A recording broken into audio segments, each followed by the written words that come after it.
Ukweli mchungu. Watu wengi hawafeli kwa sababu ya uwezo. Wanafeli kwa sababu hii. Watu wengi wana ndoto kubwa sana.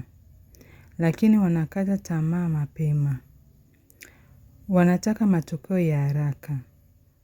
Wanalinganisha safari yao na wengine. Wakisahau ukweli huu, hakuna anayefanikiwa kwa siku moja. Kila mtu unayemuona ana matokeo leo, aliwahi kuanza bila kujulikana. Aliwahi kuposti bila views. Aliwahi kukataliwa.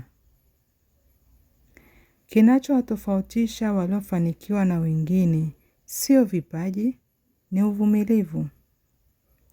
Ukikata kuacha, lazima siku moja ushinde. Umeanza kitu gani lakini unahisi kukata tamaa? Tuandikie hapo chini kwenye comment.